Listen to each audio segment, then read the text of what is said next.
ఎపిసి ప్రాంతాల్లో పనిచేసిన తర్వాత 1910లో ఆ తర్వాత మళ్ళా ఆయన ఈ పరిశుద్ధుల పరిచర్య కొరకు అఖియ ప్రయాణం అవటం అనేది జరిగింది.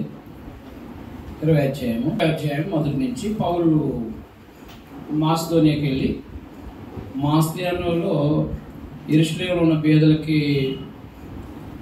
ధనం కలెక్ట్ చేసి కొరింథీ ప్రాంతానికి వచ్చి కొరింథీ ప్రాంతంలో ధనాన్ని అప్పుడు ఆయన కేంక్రే పట్టణానికి వచ్చి యెరూషలేముకి వెళ్ళడానికి ఓడ ఎక్కుతున్నాడు. ఈ టైంలో ఫీబే రోమా ప్రాంతానికి ప్రయాణం వెళ్తుంది. రోమాకి ప్రయాణం వెళ్తుంటే ఆ రోమాకు ఒక లెటర్ రాసి ఇచ్చాడు ఆయన. చూడండి 20 అధ్యాయము ఆ పుస్తకం. అల్లరి అడిగిన తర్వాత అది ఎపిసిలో స్వార్థ ఎక్కువ ప్రకటించడం వల్ల ఆత్మీయదేవి యొక్క ఘనత తగ్గిపోతుందని చెప్పేసి ఒక అంశాలు వాడు బాగా అల్లరి కలిగించాడు. దానివల్ల కొంచెం ఇబ్బంది ఎదుర్కొని అల్లరి అడిగిన తర్వాత ఆయన ఎపిసి ప్రాంతం నుంచి బయలుదేరి మాసిదోనియాకి వెళ్ళాడు. చదవండి. అల్లరి అడిగిన తర్వాత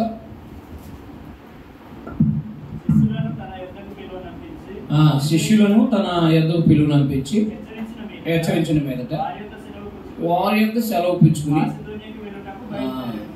మాసిదోనియాకి వెళ్ళటానికి బయలుదేరాడు. మాసిదోనియాకి ఎందుకు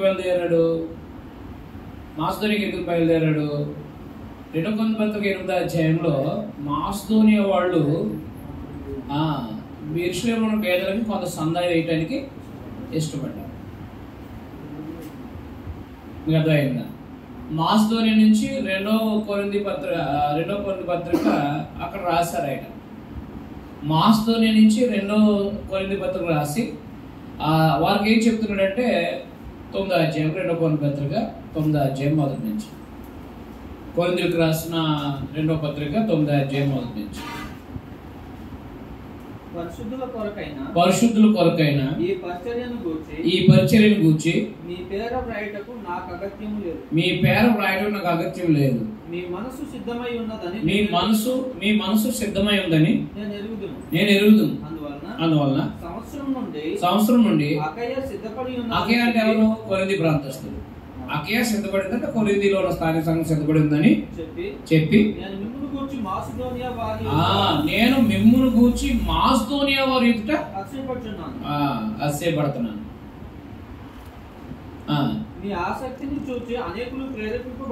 అంటే కొరింథీ ప్రాంతం వాళ్ళు ఆల్రెడీ సంవత్సరానికి పూజ చేస్తున్నారు అన్నాడు. 16లో చెప్పాడు కదా 1:2లో, మీరు ప్రతి వాడు తన వద్దుల కొద్ది కొంత సొమ్ము నిల్వ చేయమన్నాడు. అది యెరూషలేములో ఉన్న పేదల కొరకు ఏర్పాటు చేయమన్నాడు. అది ఆల్రెడీ కొరింథీలో ఉన్న స్థానిక సంఘము సంవత్సరం నుంచి సిద్ధపడింది అని చెప్పి మాసిదోనియా వాళ్ళు కడు పేదలు, వాళ్ళు సామర్థ్యం కంటే ఎక్కువ ఇచ్చారు. ఆ ఇచ్చిన సంగతిని కొరింథీలో ఉన్న సంఘానికి చెప్తూ, నాతో పాటు ఎవరైనా వాళ్ళు వస్తే మీరు సంవత్సరానికి సిద్ధపడి ఉన్నారని నేను చెప్పాను, ఒకవేళ మీరు సిద్ధపడకపోతే కనుక నేను వారి ఎదుట సిగ్గుపడాల్సి వస్తుంది అని చెప్పేసి. చదవండి 2 కొరింథీ పత్రిక 9వ అధ్యాయం కొనసాగింది. అయితే ఈ విషయంలో వ్యర్థం కాకున్నట్లు నేను చెప్పిన ప్రకారము మీరు సిద్ధముగా ఉండుటకై ఈ సహోదరులను పంపితిని. మీరు సిద్ధపడని ఎడల అంటే కొరింథీ ప్రాంతంలో సిద్ధపడని ఎడల ఒకవేళ మాసిదోనియా వారెవరైనాను నాతో కూడా వచ్చి మీరు సిద్ధంగా ఉండకపోవడం చూసిన ఎడల ఈ నమ్మిక కలిగి ఉన్నందుకు మేము సిగ్గుపరచబడదు. అందుకే కొరింథీ కొరింథీకి వెళ్ళకుండానే మాసిదోనియా నుంచి మేము మాతో పాటు ఎవరైనా వస్తే కనుక మీరు సిద్ధపడకపోతే మేము సిగ్గుపడాల్సి వస్తుంది అని చెప్పేసి ఆయన రాశారు. ఆ సందర్భాన్ని అక్కడ చెప్తూ ఆయన ఏం చేశాడంటే అక్కడి నుంచి కొరింథీ ప్రాంతానికి వచ్చాడు. కొరింథీ ప్రాంతానికి వచ్చి ఆ కేంక్రే పట్టణంలో ఓడలు లేవు కదా, ఆ ఓడలు లేవు కాడికి వచ్చి ఒక రోమాకి బయలుదేరుతున్న ఫీబే అనే సహోదరికి లెటర్ ఇచ్చాడు అనమాట. చూడండి 15వ అధ్యాయము రోమా పత్రిక రోమిల్ రాసిన పత్రిక 15వ అధ్యాయము 22వ వచనం. ఈ హేతు చేతను మీ యుద్ధకు రాకుండా నాకు అనేక పర్యాయంలో ఆటంకములు కలిగాను. ఎక్కడికి? రోమా ప్రాంతానికి వెళ్ళలేదు ఈయన, కానీ వెళ్ళడానికి ప్రయత్నం చేసినప్పుడు ఎన్నో ఆటంకాలు కలిగినాయి అంట. ఇప్పుడైతే ఈ ప్రదేశంలో నేను ఇక సంచరింపవలసిన భాగం లేదు కనుక అనేక సంవత్సరాల నుండి మీ యుద్ధకు రావాలని మిక్కిలి అపేక్ష కలిగి అనేక సంవత్సరాల నుంచి వెళ్ళాలనుకున్నాడు రోమా ప్రాంతానికి, అక్కడ ఉన్న సంఘానికి పౌలు గారు. అయితే అనేక సంవత్సరాలు మీ యుద్ధకు రావాలని మీకు అపేక్ష కలిగి నేను స్పెయిన్ దేశంలోకి వెళ్ళినప్పుడు మార్గంలో మేము చూసి మొదట మీ సహవాసము వలన కొంత మటుకు సంతృప్తి పొంది మీ చేత అక్కడికి సాగనిపబడుతుందని నిరీక్షిస్తున్నాను.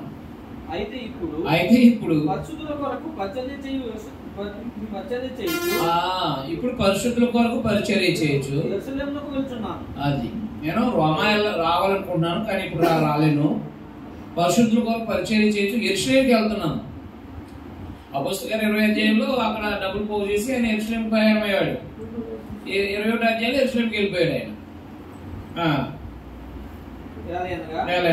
యెరూషలేములో ఉన్న పరిశుద్ధులలో బీదలైన వారి నిమిత్తము మాసిదోనియా వారును అకయ వారును మాసిదోనియా వారు అకయ అంటే కొరింథీ వారు కొంత సొమ్ము సందాగా ఇష్టపడ్డారు అన్నారు. కాబట్టి ఇప్పుడు ఏ విషయంలో ఉన్నా నేను యెరూషలేముకి వెళ్తున్నాను, యెరూషలేములో పేదలకు ఇవ్వాల్సిన ధనం వాళ్ళకి ఇవ్వడానికి వెళ్తున్నాను అని చెప్పేసి ఆయన మాసిదోనియా నుంచి కొరింథీ పత్రిక రాసి ఈ రోమా పత్రిక రాసే సమయానికి నేను యెరూషలేముకి వెళ్తున్నానని చెప్పేసి కొరింథీ ప్రాంతంలో ఆయన వాడల రేవు ఎక్కేటప్పుడు ఆ వాడల రేవు దగ్గర ఉన్న సహోదరికి ఆ లెటర్ ఇచ్చి పంపించాడు అనమాట. 16వ అధ్యాయము మొదటి నుంచి రోమపత్రిక. కేంక్రే అనేది కొరింథీ ప్రాంతంలో వాడల రేవు, అది కొరింథీ ప్రాంతం దగ్గర వాడల రేవు. అది కేంక్రేలో ఉన్న సంఘ పరిచారకులు ఫీబే అని మన సహోదరి పరిశుద్ధులు తగినట్టుగా ప్రభునందు చేర్చుకుని ఆమెకు మీ వలన కావాల్సింది ఏదైనా ఉన్నాయా సహాయం చేయాలని ఆమె గురించి మీరు సిఫార్సు చేస్తున్నాను. ఆమె అనేకులకు నాకును సహాయరాయలై ఉండేను అన్నాడు. కాబట్టి రోమాకి వెళ్తున్న ఫీబే ఆమెకి ఏం చేశాడంటే సంఘానికి చెప్పాడు.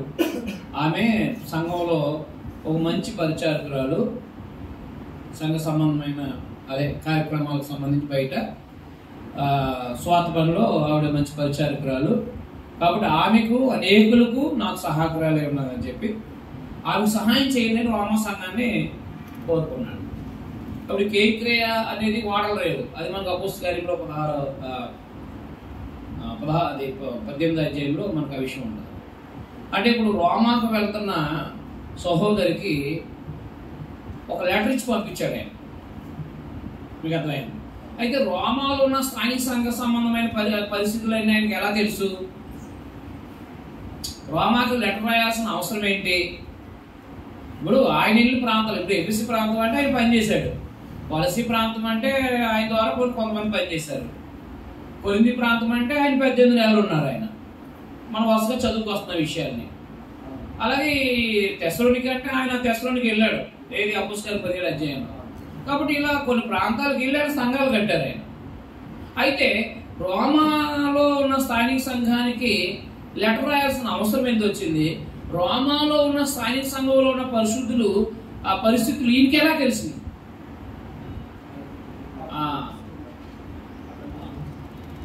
అపోస్తలుల కార్యం 18వ అధ్యాయం. వాళ్ళు కుటుంబ సంబంధమైన అంటే అకుల ప్రిస్కిల్లాలో ఆ స్థానిక సంఘం యొక్క సభ్యులు వాళ్ళు ఇక్కడికి వచ్చారు పని చేసుకోవడానికి. వారితో పాటు కొరింథీ ప్రాంతంలో ఉన్నప్పుడు ఈయన కలిసి ఉన్నారు, కలిసి పనిచేశారు దేవుని పని.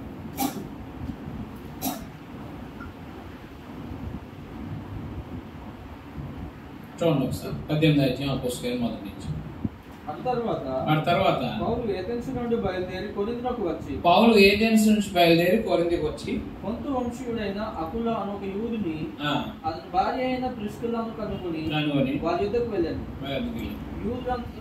యూదులందరూ రోమా విడిచి వెళ్ళిపోవాలని క్లౌదియా చక్రవర్తి ఆజ్ఞాపించినందున వారు ఇటలీ నుండి కొత్తగా వచ్చిన వారు. అది ఇటలీ అంటే రోమా ప్రాంతాల నుంచి కొరింథీ ప్రాంతానికి వాళ్ళు వచ్చారనమాట.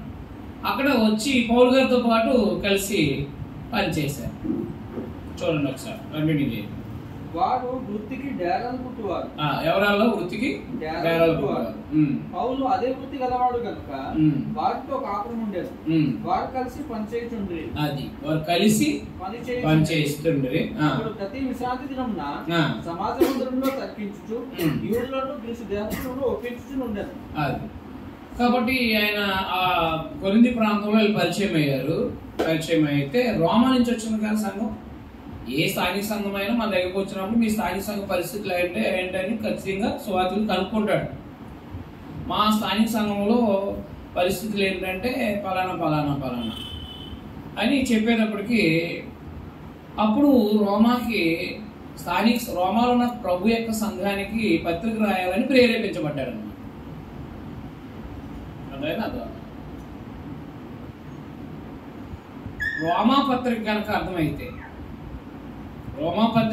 అర్థమైతే క్రొత్త నిబంధన మనకి చాలా మట్టుకి అంటే ఇంచుమించు 180% అర్థమైనట్టు ఒక రోమా పత్రిక అర్థమైంది.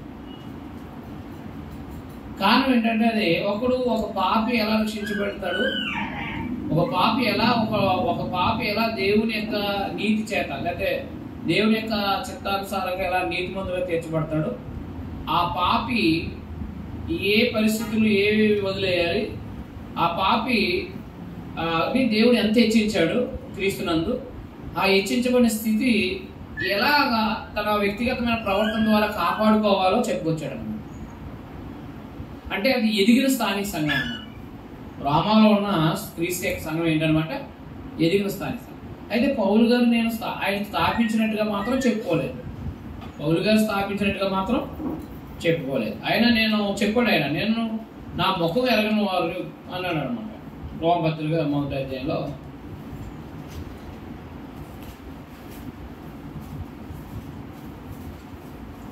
రోమిలకు రాసిన పత్రిక 1వ అధ్యాయము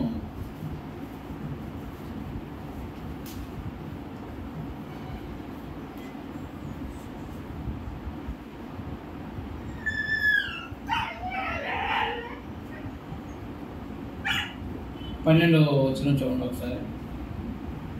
ఆత్మ సంబంధమైన కృపావరం ఏదైనాను మీకు ఇచ్చుటకు మిమ్మల్ని చూడవలని మిగులు అపేక్షించుచున్నాను. సహోదరులారా, నేను ఇతరులైన అన్యజనుల్లో ఫలము పొందినట్లు మీలో కూడా ఫలం ఏదైనా పొందవలని అనేక పర్యాయములు మీ వద్దకు నిర్దేశించుకొని గాని ఇది వరకు ఆటంకపరచబడుతుంది. కాబట్టి అనేక సార్లు రావాలని ఉద్దేశించాడు కానీ వెళ్ళలేదంట. ఆయన చెప్పాడు, 2 సార్లు చెప్పాడు. అనేక సార్లు రావాలని రోమ ప్రయాణం చేశాను కానీ అవలేదని చెప్పేశాడు. అయితే అవలేదు కానీ పత్రిక రాయడానికి ప్రేరేపించబడ్డాడు పరిశుద్ధాత్మ. రోమాలో ఎలాగున ప్రభు యొక్క సంఘము లేకపోతే క్రైస్తవులు ఎలాగ ఏర్పడ్డారు ఏంటంటే మనకు అపోస్తలుల 2వ అధ్యాయంలో రోమా నుండి పరవాసులుగా వచ్చినట్టు వాళ్ళు అదైందండి. ఆల్రెడీ పౌలు గారు సువార్త ప్రకటించే సమయానికే రోమాలో సంఘం ఉన్నట్టుగా మనం గ్రహించవచ్చు. అపోస్తలుల కార్యము 2వ అధ్యాయంలో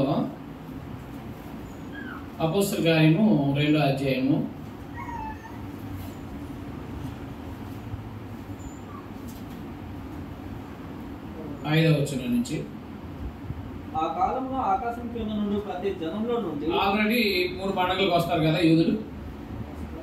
పస్కా, బనసాల పండుగకు వస్తారు కదా. కాబట్టి వాళ్ళు పెద్దకోస పండుగ, వాళ్ళు పస్కా పండుగ వచ్చి పెద్దకోస పండుగ దాకా ఉన్నారు ప్రథమ పొలాల పండుగ. ఆ టైంలో పరిశుద్ధాత్ముడు వారిపై కుమ్మరించబడడం జరిగింది. ఆ కాలంలో ఆకాశం ప్రతి జనంలో వచ్చిన భక్తి గల యూదులు యెరూషలేములో కాపురం ఉన్నారు. ఈ శబ్దం కలగా జనం గుంపులు వచ్చి ప్రతి మనుషులు తన స్వభావంతో వారు మాట్లాడటం విని కలవపడ్డారు. అంతటా అందరూ విభ్రాంతులందరూ ఆశ్చర్యపడి, ఇదిగో మాట్లాడుతున్న వీరందరూ గలీలుకారా? మనలో ప్రతివాడు తన పుట్టిన దేశవాసుతో వీరు మాట్లాడటం మనం వినుచున్నామే కదా. ఇదేమి పార్థీయులు, మాదీయులు, ఎలామీయులు, మెసొపొతేమియులు, యోదయ, కప్పదొకియ, పొంతు, ఆసియా, ఫ్రుగియా, పంఫూలియా, ఐగుప్తు దేశమునందరి వారు, కురేను దగ్గర లిబియా ప్రాంతంలో కాపురం వారు, రోమా నుండి పరవాసులుగా వచ్చిన వారు, యూదులు, యోధామత ప్రవిష్టులు, ఆ క్రేతీలు, అరబీలు మొదలైన మనం అందరము వీరు మన భాషతో దేవుని గొప్ప కార్యాలు వివరించడం విడుచున్నామని చెప్పుకున్నారు. కాబట్టి యూదులైనటువంటి వాళ్ళు ఎక్కడున్నా యెరూషలేముకు రావాల్సిందే 3 సంవత్సరానికి 3 సార్లు వస్తే. వీళ్ళు వచ్చిన తర్వాత పెంతెకోస్తు పండుగ రోజునే పరిశుద్ధాత్మ ద్వారా పేతురు గారు ప్రసంగించారు. అక్కడ వచ్చిన భక్తి పరులు 3000 మంది బాప్తిసం పొందారు. ఆ 3000 మందిలో భక్తి కలిగిన వాళ్ళు అన్నారు చూడండి. అక్కడ ఆ కాలంలో ఆకాశం కింద ప్రతి జనంలో వచ్చిన భక్తి గల యూదులు యెరూషలేములో కాపురం. అందులో ఎవరు వచ్చారు? రోమా నుండి పరవాసులుగా వచ్చిన వాళ్ళు ఉన్నారు. ఈ భక్తి గల వాళ్ళు విన్న తర్వాత వాళ్ళు ఏమన్నారంటే, వారు ఈ మాట విని 37 2వ అధ్యాయం 37 వారు ఈ మాట విని హృదయంలో నొచ్చుకొని, సహోదరులారా మేమేమి చేతుమని పేతురు కడమ అపోస్తున్నాడక, పేతురు మీరు మారు మనసు పొంది పాపక్షేమను ప్రతి వాడు యేసుక్రీస్తున్నామని బాప్తిసం పొందండి, అప్పుడు మీరు పరిశుద్ధాత్మని వరము పొందు. ఈ వాగ్దానం మీకు మీ పిల్లల దూరస్థానాలకి అనగా ప్రభువైన యేసు దేవుడు తన యొద్దకు పిలిచిన వారందరికీ చెందిన వారితో చెప్పెను. ఇంకా అనేక విధములైన మాటలతో సాక్ష్యం ఇచ్చి మీరు మూర్ఖులకి తన వారికి వేరే రక్షణ పొందనని వారిని హెచ్చరించండి. కాబట్టి అతని వాక్యం అంగీకరించిన వారు బాప్తిసం పొందిరి. ఆ దినం మంది ఇంచుమించు 3000 మంది చేర్చబడ్డారు.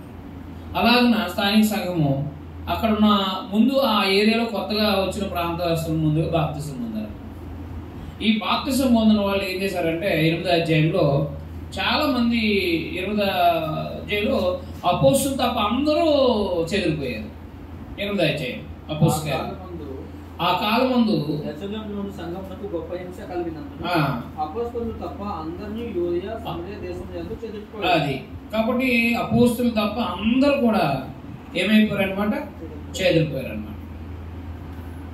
అలాంటి పరిస్థితుల్లో ఆయా ఫిలిప్పీలో, అది సమరయలోనేమో ఫిలిప్పి పనిచేశాడు, యోదయ ప్రాంతంలోనేమో మా పేతురు గారు, ఇలా చుట్టుపక్కల ప్రాంతాలన్నిటికీ కూడా స్వార్థ వెళ్ళింది. ఆ సమయంలో ఈ ఎక్కడి పరవాసులుగా వచ్చిన వాళ్ళు సైతం కూడా క్రైస్తవులు వాళ్ళు ఆ ప్రాంతానికి వెళ్ళి ఉండొచ్చు. వెళ్ళకపోతే అక్కడ క్రైస్తవ స్వార్థ అంటే తెలియదు కదా. అలాగున అపోస్తల కార్యం 2వ అధ్యాయంలో వారు రక్షించబడి వారు ఏమయ్యారనమాట?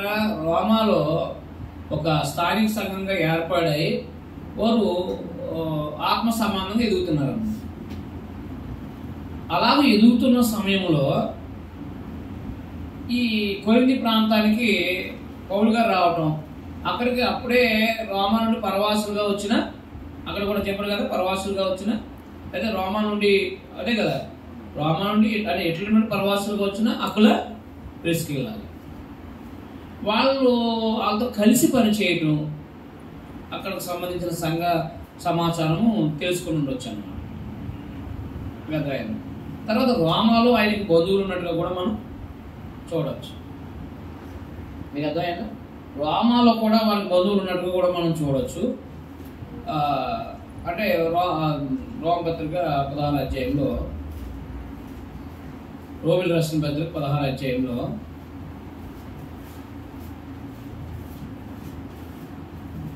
రోమపత్రిక 16వ అధ్యాయంలో ఆయన అక్కడ చూడండి 3వ వచనంలో, అది చదువుదాం ముందు. క్రీస్తు యేసునందు నా జత పని వారని ప్రిస్కిల్లకును ఆకులను నా వందనాలు చెప్పండి. ఎక్కడున్నారు ఇప్పుడు? రోమా పత్రిక రాసే సమయానికి ఆకుల ప్రిస్కిల్లలు ఎక్కడున్నారు? రోమాలో ఉన్నారు. కాబట్టి క్రీస్తు యేసునందు నా జత పని వారైన, మరి కొరింథీ ప్రాంతంలో కలిసి పనిచేశారు కదా, అందుకు ఎఫెసు ప్రాంతంలో కూడా వాళ్ళు ఉన్నారు. నా జత పని వారైన ప్రిస్కిల్లకును ఆకులకు నా వందనాలు చెప్పండి. ఈ పత్రిక రాసే సమయానికి రోమాలో ఉన్నారు. అంటే రోమాలో ఉన్న వారు స్థానిక సంఘ సభ్యులు. ఎవరు? అకుల ప్రిస్కిల్ల. అయితే అకుల ప్రిస్కిల్లకి ఈ రోమాలో ఉన్న స్థానిక సంఘ సభ్యులే, కానీ అక్కడ సమాచారం అంతా కూడా వీళ్ళ ద్వారా తెలిసి ఉండాలి అంతే. మరొకటి తెలుసుకోవడానికి అవకాశం తెలియకోకుండా ఎలా ఉంటుంది? ఇప్పుడు కొరింథీ ప్రాంతంలో వాళ్ళు సంఘంలో ఉన్న లోపాలని పౌలు గారు చెప్పారో చెప్పలేదా? చెప్పుకోకుండా ఎలా తెలుస్తుంది? దాని లోపాలు తెలియజేశారు కాబట్టి పరిశుద్ధాత్మ ద్వారా ఆయన ఒక లెటర్ కొరింథీ ప్రాంతం రాశారు. అలాగే ఇక్కడ ఉన్న స్థానిక సంఘానికి కూడా రాశారనమాట. కాబట్టి వారికి వందనాలు చెప్పాడు. తర్వాత వాళ్ళ బంధువులు కూడా ఉన్నట్టున్నారని చెప్పాడు కదా ఈ 11లో. నా బంధువుడకు హెరోదియులకు వందనాలు, నార్కిసు ఇంటి వారు ప్రభునందున్న వారికి వందనాలు చెప్తున్నాను. అర్థమైనా అర్థం లేదు. కాబట్టి ఇప్పుడు రోమా పత్రిక ఎవరు రాశారు? పౌలు గారు రాశారు. అదే పౌలు గారు కీర్తుల ద్వారా రాశారు, సందేశం మాత్రం పౌలు గారే చెప్పారు. అవునా కదా? చూడండి 16వ అధ్యాయము రోమపత్రిక 22వ వచనం. ఈ పత్రిక రాసిన తెర్తియను నేను ప్రభునందు మీకు వందనాలు చెప్తున్నాను అన్నాడు. అంటే పౌలు గారు ఆ స్థానిక సంఘానికి సందేశాన్ని ఈయన చెప్తే, నోటి ద్వారా చెప్తే, పరిశుద్ధాత్మ ద్వారా ఈ తెర్తు అనే ఆయన ఏం చేశారనమాట, రాశారనమాట. అది రాసిన నేను కూడా మీకు వందనాలు చెప్తాను. కాబట్టి అపోస్తలుడైన పౌలు ఎంత అద్భుతంగా, అంటే ఏ ఏ పరిస్థితుల్లో వివరించాడు అనేది మనం ఆలోచించాలి. ఈ ఎదిగిన స్థానిక సంఘం అనడానికి మనం 1:8 సరిపోద్ది. మొదటి అధ్యాయము 8వ వచనం. రోమాలో అంటే ఈ రాసే సమయానికి అనేక చోట్ల ఈయన పనిచేస్తాడు ఆయన పౌలు గారు. అలాంటిది సుమారుగా 10 సంవత్సరాలు,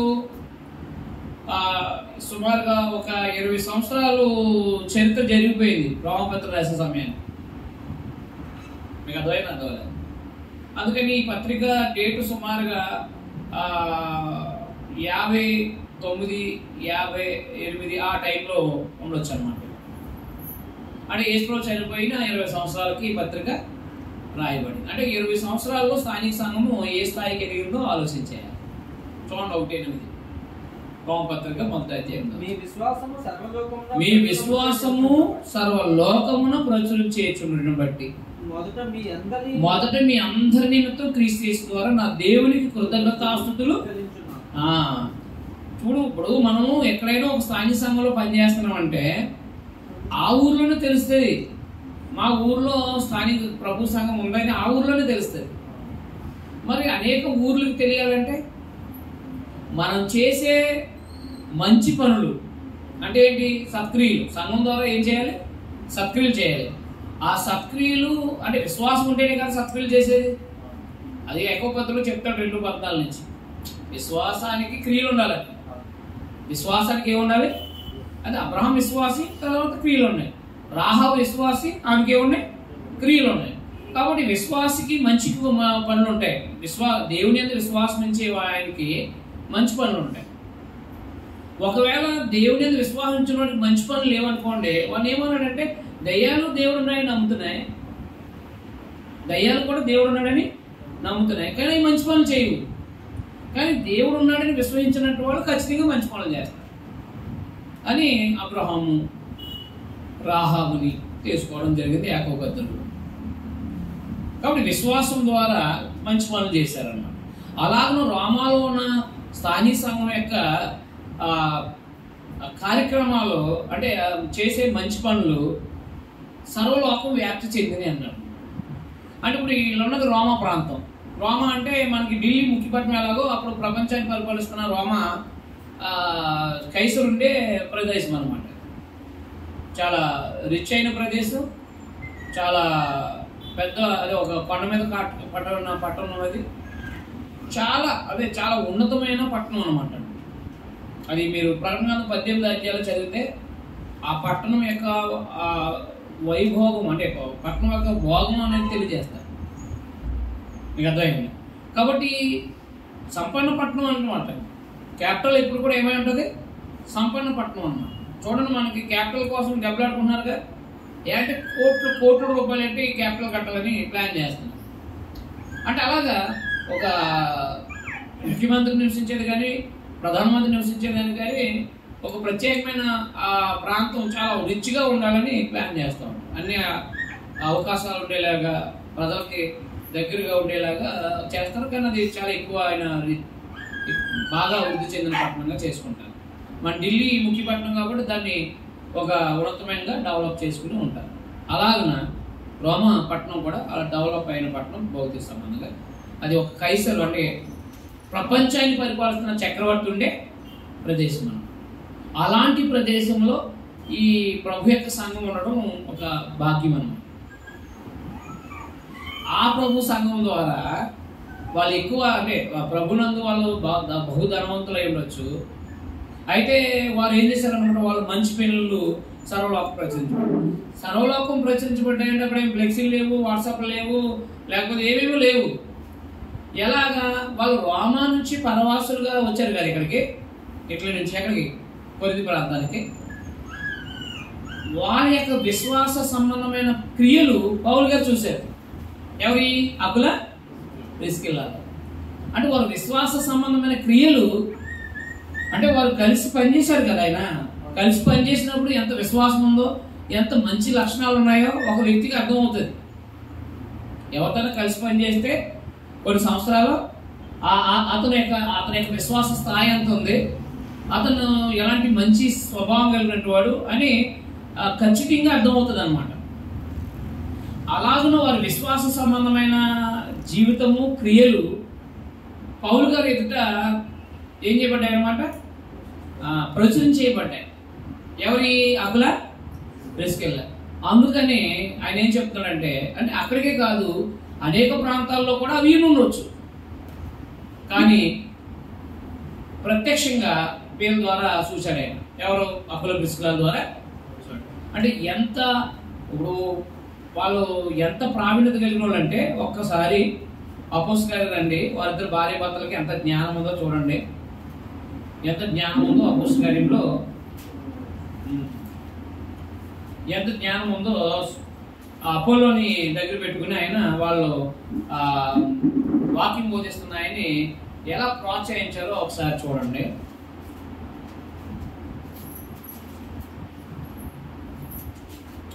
పద్దెనిమిది అధ్యాయము 24 వచనం. అపోస్తలుల కార్యము అపోస్తలుల కార్యం 18 అధ్యాయం 24 వచనము. అలెగ్జాంద్రియ వాడైన అపోల్లో అను ఒక యూదుడు ఎఫెసునకు వచ్చెను.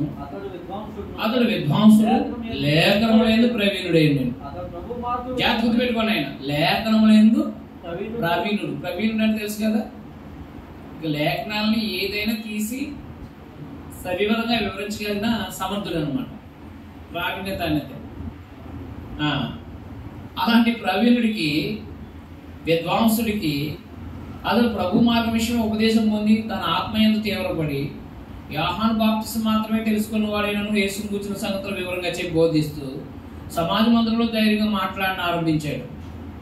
ప్రిస్కిల్లా అకుల విని అతను చేర్చుకుని దేవుని మార్గం మరి పూర్తిగా అతను విసిరిపరిచారు. అది అండర్లైన్ చేయండి. దేవుని మార్గాన్ని పూర్తిగా విసిరిపరిచారంటండి.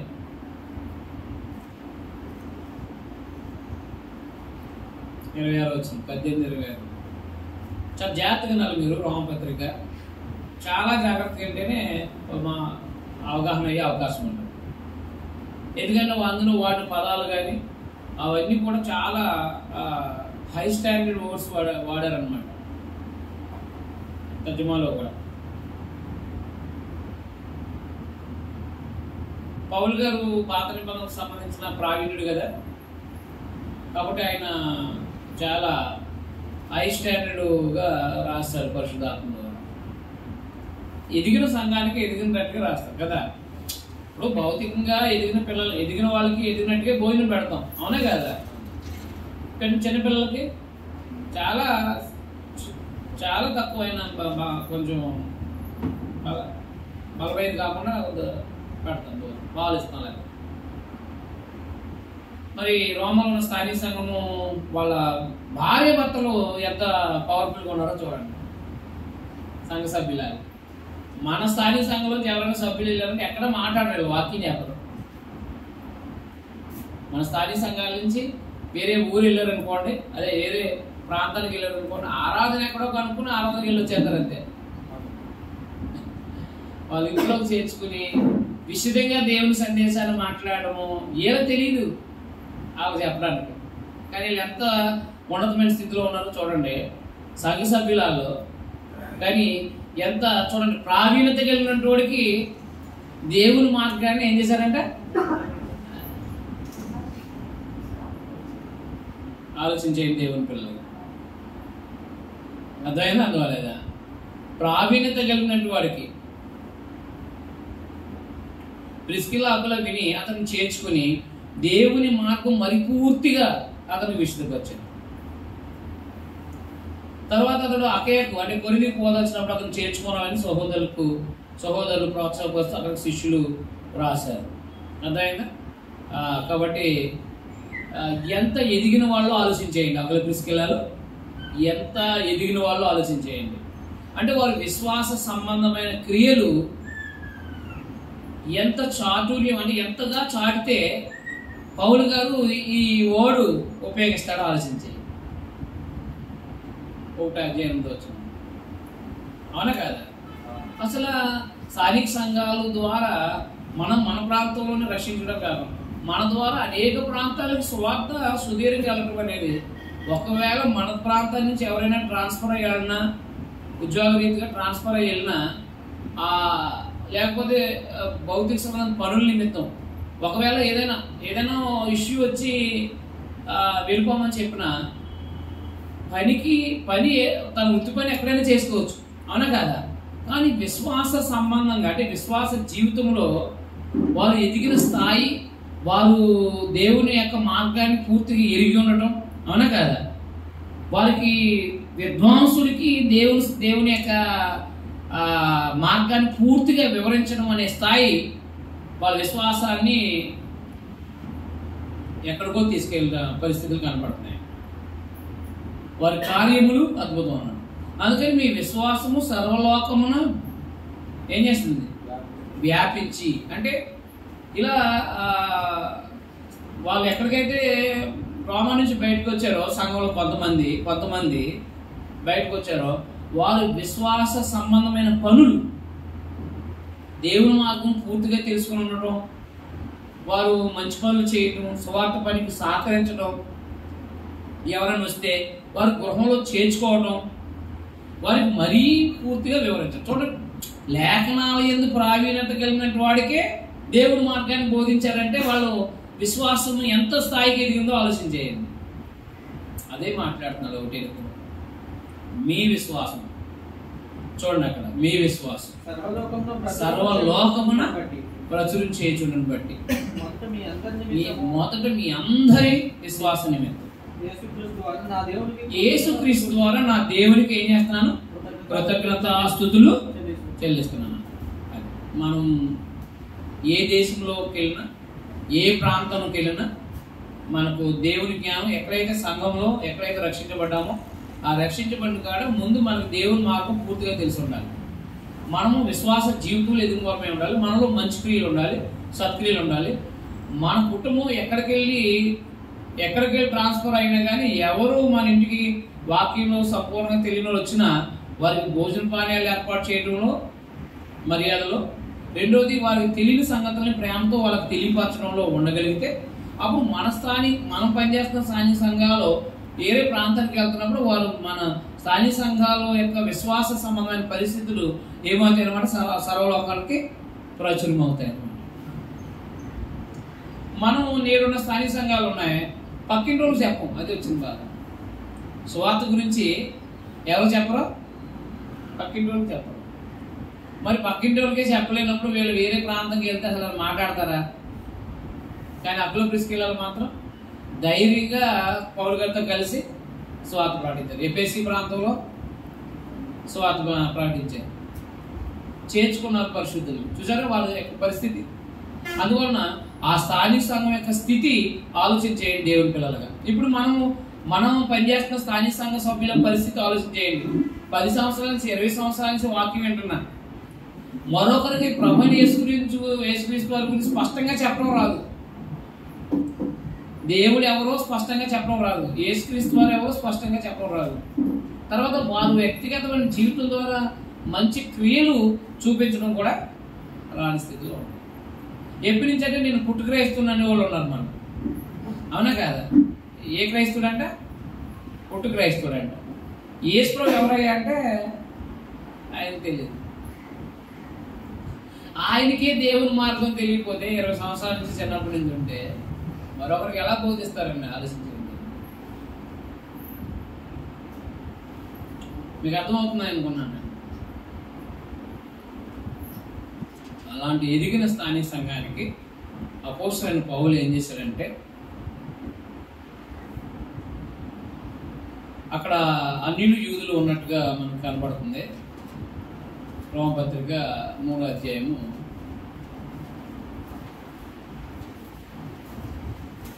3 అపోస్తలుల కార్యాలు తర్వాత పెట్టారు కదా అని పౌలు గారు మొట్టమొదటి రాసిన పత్రిక కాదు ఇది కదా.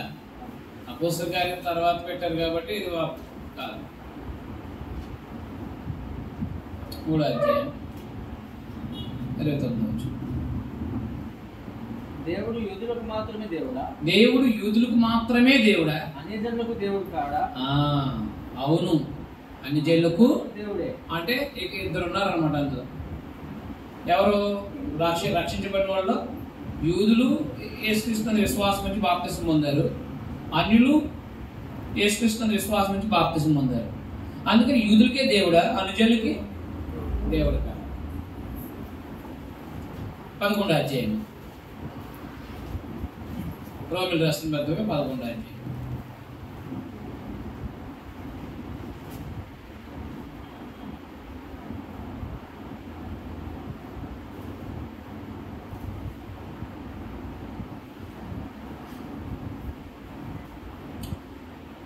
అధ్యాయంలో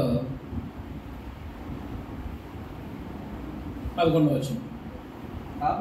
కాబట్టి నేను అడిగేది ఏంటంటే వారు పడుకోనట్లుగా తొట్టిల్లు. ఎవరు? యూదులు.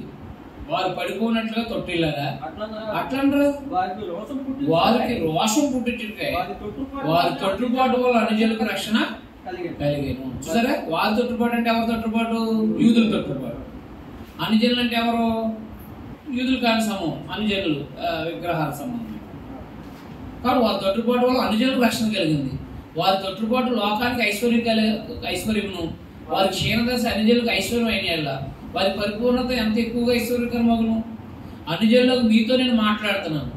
నేను అన్యజనులకు అపోస్తులై ఉన్నాను కనుక ఏ విధమైన నా రక్త సంబంధులకు రోషం పుట్టించి వారిలో కొంతనైనా రక్షించాలని నా పరిచర్ను కనపరుస్తున్నాను.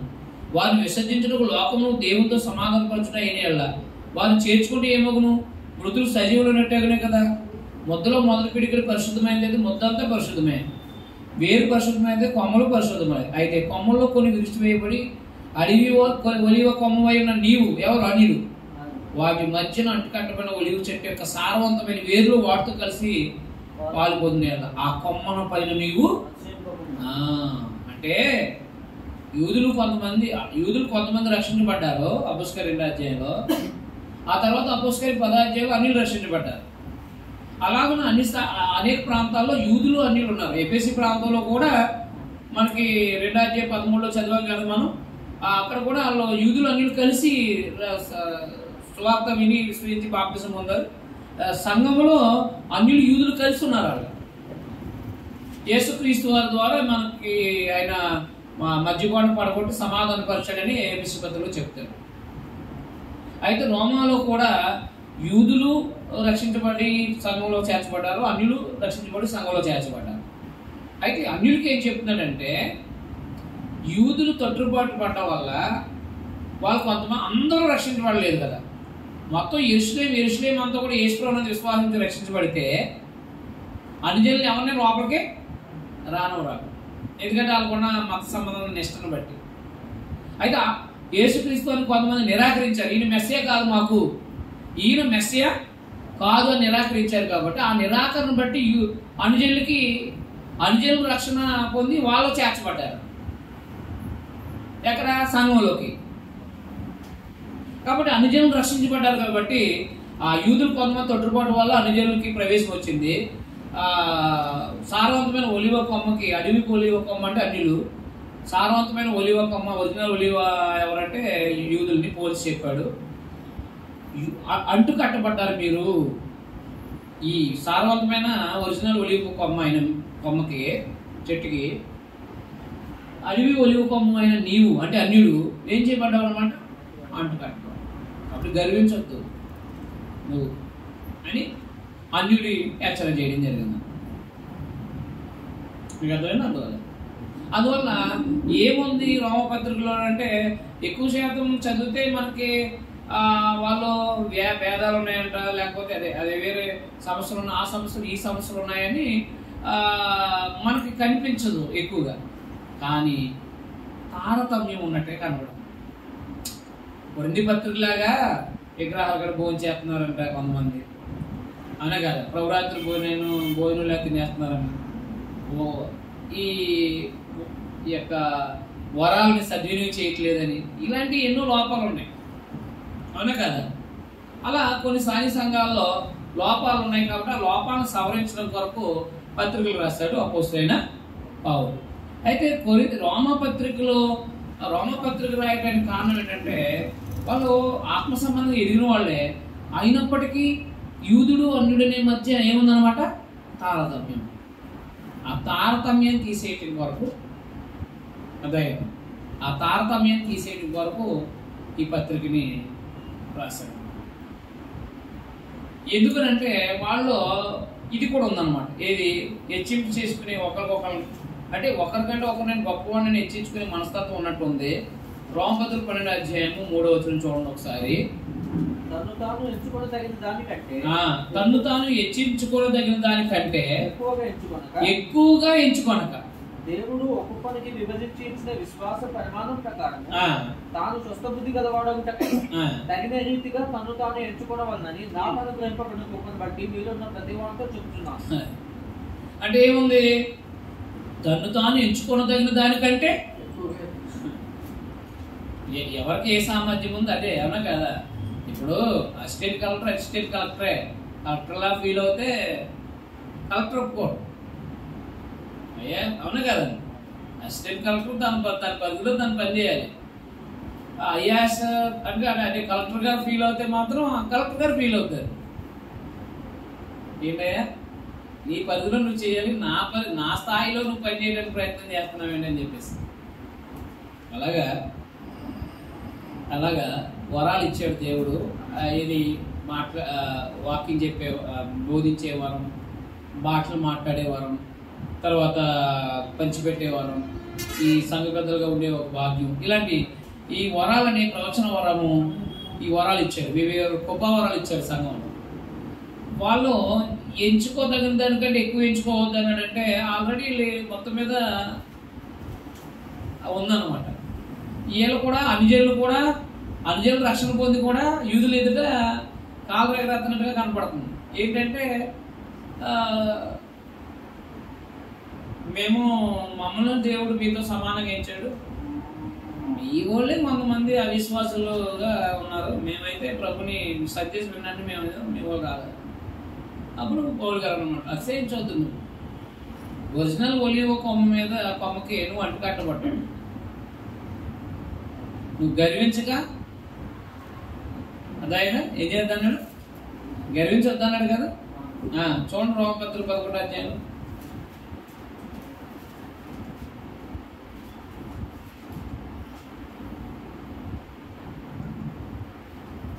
నీవు అతిశయించితివా, వేరు నిన్ను భరించున్నది కానీ నీవు వేరును భరించలేదు.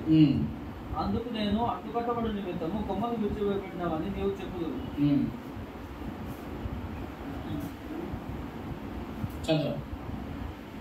మంచిది, వారు అవిశ్వాసమును బట్టి విడిచివేయబడేది, నీవైతే విశ్వాసమును బట్టి నిలిచి ఉన్నావు. ఎవరు? అనుజనులు, యూదులతో పాటు అన్ని సమాన వారసులు అయ్యారు సువార్త ద్వారా. అది చెప్పేసి 3 కాదు, అవునా కాదా. సువార్త ద్వారా అనుజనులు ఏమయ్యారు? సువార్త ద్వారా అనుజనులు యూదులు సమాన వారసులు అయ్యారు కదా. ఒకసాటి అవయవాలు అయ్యారు, సాటి అయ్యారు, సమానం అయ్యారు వాగ్దానాలు. అయితే ఏమన్నాడు ఆయన, ఆ కొమ్మల పైన అతిశయించదు, నువ్వు అతిశయించదో నేరు పెరుస్తుంది. అయితే విశ్వాసాన్ని బట్టి నువ్వు నిల్చున్నావు, గర్వింపక అనుజనుని ఏమన్నాడు, గర్వింపక నన్ను నీతో సమానంగా చేశాడు ప్రభునందు అని చెప్పేసి గర్వించగా భయపడమన్నాడు. యూదులకి ఏమన్నాడు, యూదులకు ఒక్కడే దేవుడు ఒక్కడే కదా, యూదులకు ఒక్కడేనా దేవుడు, అనుజనులకి దేవుడు కాదా? అనుజనులకి దేవుడే, ఏంటి నా దేవుడు అంటున్నావు నువ్వు? అవునా కదా. అలాగే మా దేవుడు అని మాట ఉంటుంది. ఈయన యూదులకే దేవుడా, అన్యజనులకు దేవుడు కదా. కాబట్టి ఎదిగిన స్థానిక సంఘం వారు ఎలా పాపం చేశారో, యూదులైనా అన్యులైనా ఎలా పాపం చేశారో, ఆ పాపం నుండి యేసుక్రీస్తు రక్తం ద్వారా దేవుడు ఎలా నిర్దోషులుగా చేశాడో రోమపత్రికలో వివరించాడు. అదైనా ఏ భేదం లేదు, అందరూ పాపులనే మాట రోమపత్రిక 3:23లో వాడాడు. వాడలేదా? ఎందుకు వాడాడు?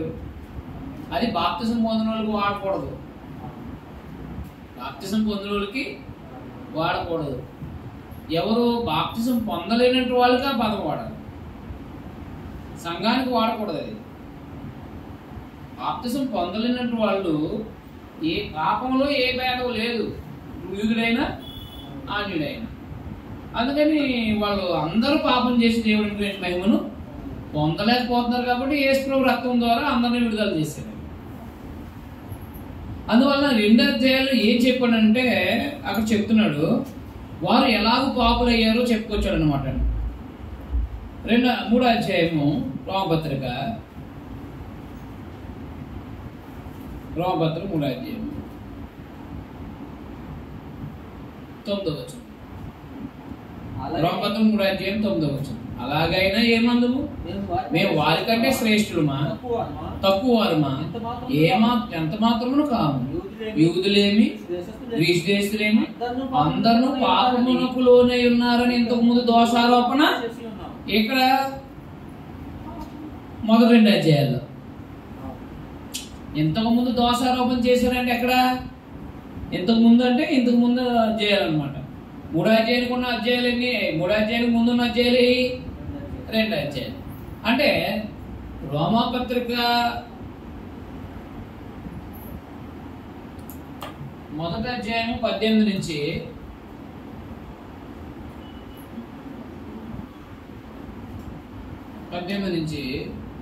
2వ అధ్యాయము లాస్ట్ వరకు కూడా ఎలాగ వారు పాపులై ఉన్నారో చెప్పుకొచ్చారు. 29 వరకు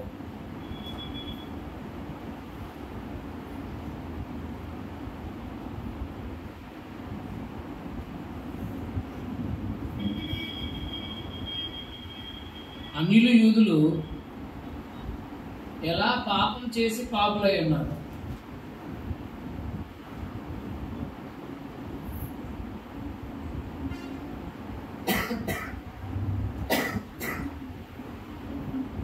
పాపులై ఉన్నారో చెప్పారు.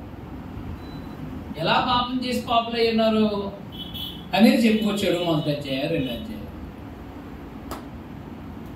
అర్థమైందా? దాని ఇక్కడ నేను ఇంతకుముందు దోషారోపణ చేశాను కదా అంటున్నాడు ఆయన ఆ పత్రికలో. ఇంతకుముందు యూదులు అన్యులు కూడా వాళ్ళు పాపం చేశారని వాళ్ళ మీద నేను దోషారోపణ చేశాను కదా అని చెప్పేశాడు. దోషారోపణ చేశాను కదా, వారు పాపం చేశారని చెప్పేసి అన్నాడు. అయితే ఏంటి విషయం అని అంటే, పాపం అనేది 5వ అధ్యాయం 12వ వచనం రోమపత్రిక, రోమిల రాసిన పత్రిక 5వ అధ్యాయం 12వ వచనం.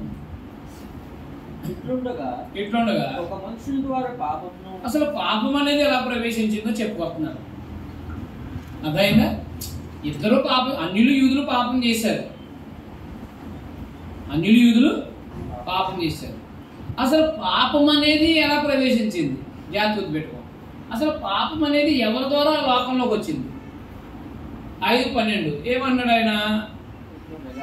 ఇట్లుండగా ఒక మనిషి ద్వారా పాపం, ఎవరైనా ఒక మనిషి ద్వారా పాపము, పాపం ద్వారా మరణము, పాపము ద్వారా మరణము లోకంలో ఎలా ప్రవేశించను.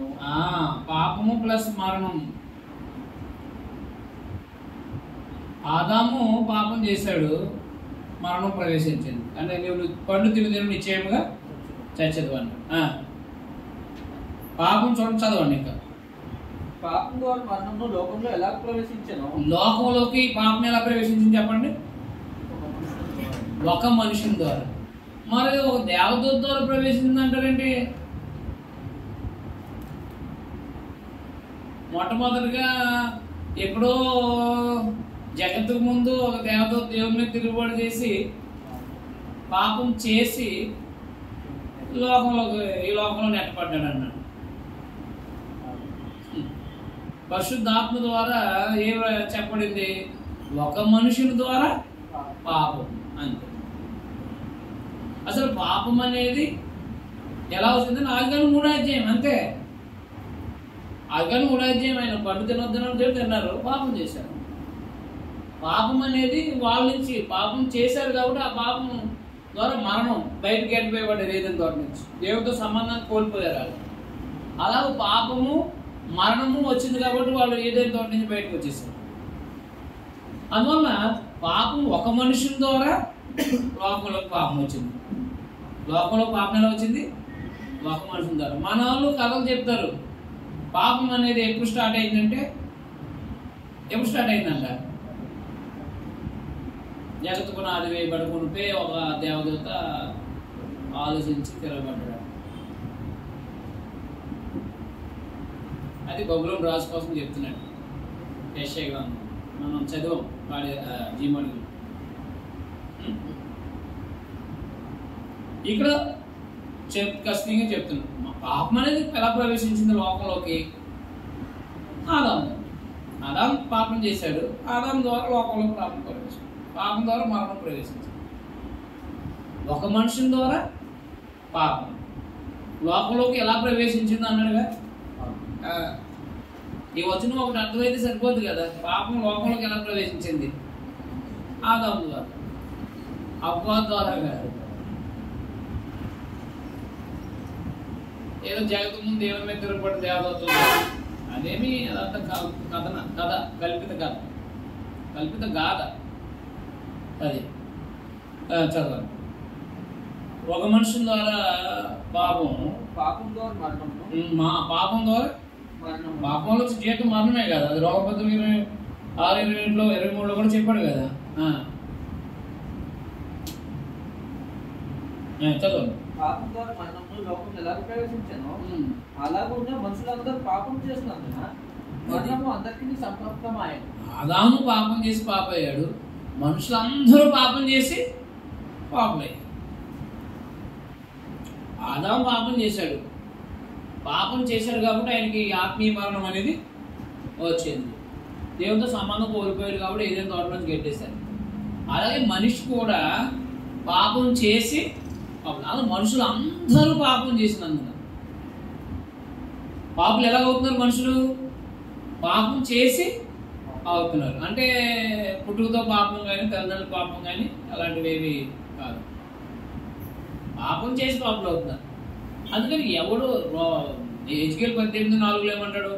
ఎవడు పాపం చేశాడో వాడే మరణించాలి. తండ్రి పాపం చేసింది పిల్లలకు రాకూడదు, పిల్లలు చేసిన పాపం తల్లిదండ్రుల మీదకి రాకూడదు అని ఎజ్కేలు గ్రంథం 18వ అధ్యాయం అంతా వివరించాడు. అందుకని ఒక మనుషుల ద్వారా పాపం, ఆ మనుషుల ద్వారా లోకంలో మనుషులందరూ పాపం చేశారు కాబట్టి మరణం అందరికీ. అంటే దేవునితో సంబంధం కోల్పోయారు, యూదుడైనా అన్యుడైనా, అవునా కాదా? కాబట్టి పాపం అన్యుడైనా యూదులైనా ఎలా పాపం చేశారో, ఎలా పాపం చేసి పాపులై ఉన్నారో 1వ అధ్యాయం 18 నుంచి 2వ అధ్యాయం 29 వరకు చెప్పుకొని వచ్చాను. అధ్యాయంలో ఆ పాపుల్ని దేవుడు ఎలా క్రీస్తునందు రక్షించాడు, నిర్దోషులుగా చేశాడో 23 చెప్పుకోవచ్చు. అంటే ఇది మీరు 23వ అధ్యాయము 23 వరకు చెప్పేసుకోవచ్చు. నిరూపించుకొచ్చారు కదా యూదులు అన్యులని. కాబట్టి 2వ అధ్యాయం నుంచి డైరెక్ట్గా 1:18 నుంచి 3:23 వరకు కూడా మనము యూదులు అన్యులు ఎలా పాపులు అయ్యారో చెప్పుకొచ్చారు.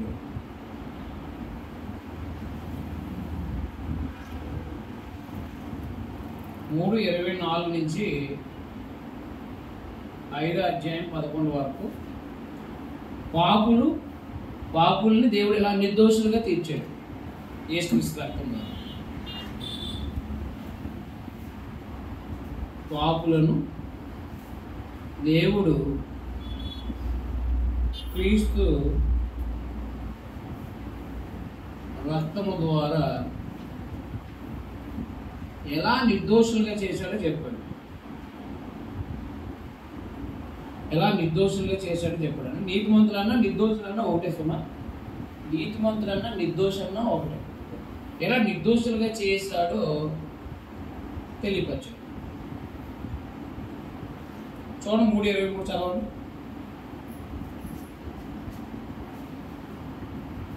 3:23 లేదు. అందరూ పాపం చేసి దేవుడు అనుగ్రహించు మహిమను పొందలేకపోతున్నారు.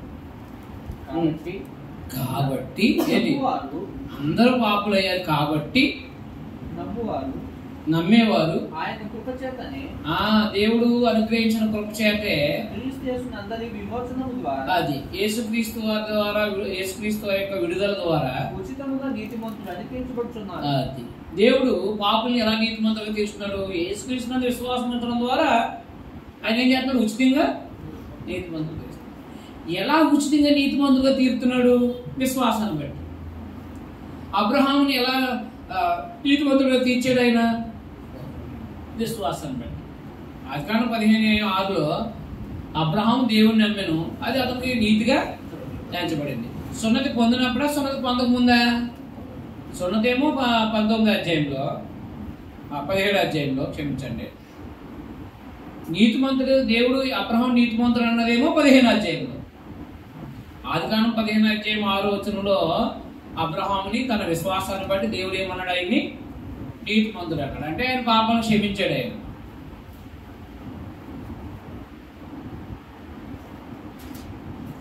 17వ అధ్యాయంలో 17వ అధ్యాయంలో సున్నతి. ఇక్కడ సున్నతి వల్ల నీతిమంతుడు ఎవడు? విశ్వాసాన్ని బట్టి ఒకడు ఏమవుతున్నాడు? నీతిమంతులుగా తీర్చబడుతున్నారు. అలాగే ఇప్పుడు యేసుక్రీస్తునందు విశ్వాసము ద్వారా నీతిమంతులుగా తీర్చబడుతున్నారు. అపోస్తలుల 2వ అధ్యాయం నుంచి యేసుక్రీస్తు ద్వారా నీతిమంతులుగా తీర్చబడితే ఏర్పాటు ఎవరు చేశారు?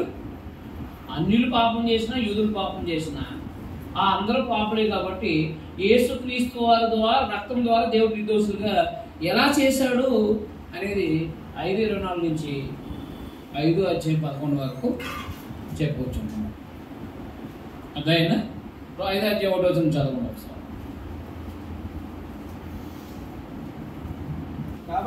కాబట్టి విశ్వాస మూలమున మనము నీతిమంతులుగా తీర్చబడి, విశ్వాస మూలమున నీతిమంతులుగా తీర్చబడి మన ప్రభువైన యేసుక్రీస్తు ద్వారా దేవునితో సమాధానం కలిగి ఎంత ఘోర పాపులమైన